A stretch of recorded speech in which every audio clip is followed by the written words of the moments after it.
Sacramento State is continuing its ongoing We Care campaign to raise campus awareness on issues of sexual harassment and dating violence, sexual violence. This Facts and Myths video, produced in partnership with Associated Students Incorporated, is part of that campaign. Hi, I'm Ashley Petrini, Director of Education with ASI. Myth: victims provoke sexual assaults when they dress provocatively or act in a promiscuous manner. Fact: rape and sexual violence are crimes of violence and control that stem from a person's determination to exert power over another. The way one dresses or acts are not invitations for unwanted sexual activity. Forcing someone to engage in non-consensual sexual activity is sexual assault.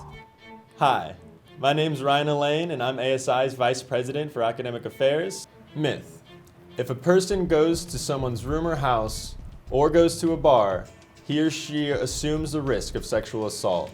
A student cannot claim rape or sexual assault because he or she should have known not to go to those places. Fact: this assumption of risk wrongfully places the responsibility of the offender's action with the victim. Even if a person went voluntarily to someone's home or room and consented to engage in some sexual activity, it does not serve as blanket consent for all sexual activity. When in doubt, if the person is comfortable with an elevated level of sexual activity, stop and ask. When someone says no or stop, that means stop. If they seem unsure, they don't communicate a clear yes, that means stop. Sexual activity forced upon another without valid affirmative consent is sexual assault. Hello everyone, my name is Mike West and I am the ASI Director of Health and Human Services. Myth: it is not sexual violence if it happens after drinking or taking drugs. Fact: being under the influence of alcohol or drugs is not an invitation for sexual activity. A person under the influence does not cause an assault. If others choose to take advantage of the situation and sexually assault you because you're in a vulnerable position, that is illegal sexual violence. A person who is incapacitated due to the influence of alcohol or other drugs is not able to consent to sexual activity. My name's Adriana Bowles and I'm the ASI Director of Undeclared Students. Myth: most sexual assaults are committed by strangers. It's not rape if the people involved know each other. Fact: most sexual assaults and rapes are committed by someone the victim knows. A study of sexual victimization of college women showed that about 90% of victims knew the person who sexually victimized them. Most often, a boyfriend, ex-boyfriend, classmate, friend, acquaintance, or coworker sexually victimized the person. It is important to remember that sexual violence can occur in both heterosexual and same-gender relationships.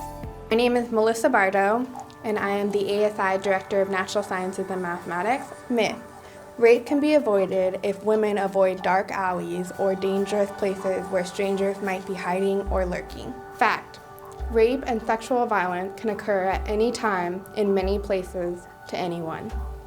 Hi, I'm Lauren Lombardo, ASI President. Myth: a person who has been sexually assaulted will be hysterical. Fact: victims of sexual violence exhibit a spectrum of responses to the assault, which can include calm, hysteria, withdrawal, anxiety, anger, apathy, denial, and shock. Being sexually assaulted is a very traumatic experience. Reaction to the assault and the length of time needed to process through the experience vary with each person. There is no right way to react to being sexually assaulted. Assumptions about the way a victim should act may be detrimental on the victim because each victim copes in different ways. Hi, my name is Andrea Solis and I am the ASI Executive Vice President. Myth: all sexual violence victims will report the crime immediately to the police.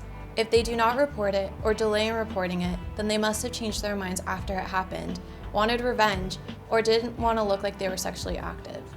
Fact: there are many reasons why a sexual violence victim may not report the assault to the police or campus police. It is not very easy to talk about being sexually assaulted, and it can make the victim feel very shameful. The experience of retelling what happened may cause the person to relive the trauma. Another reason for delaying a report or not making a report is the fear of retaliation by the offender. There is also the fear of being blamed, not being believed, and being required to go through judicial proceedings. Just because a person does not report the sexual violence does not mean it did not happen. My name is Brenda Martinez. I am the ASI Director of Social Sciences and Interdisciplinary Studies. Myth: only young, pretty women are assaulted. Fact: the belief that only young, pretty women are sexually assaulted stems from the myth that sexual violence is based on sex and physical attraction. Sexual violence is a crime of power and control. Offenders often choose people whom they perceive as most vulnerable or whom they believe they can assert power over. Men and boys are also sexually assaulted, as well as persons with disabilities. Assumptions about the typical victim might lead others not to report the assault because they do not fit the stereotypical victim.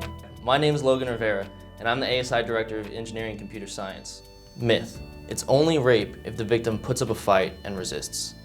Fact: many states do not require the victim to resist in order to charge the offender with rape or sexual assault. Those who do not resist may feel that if they do so, that'll anger their attacker, resulting in more severe injury.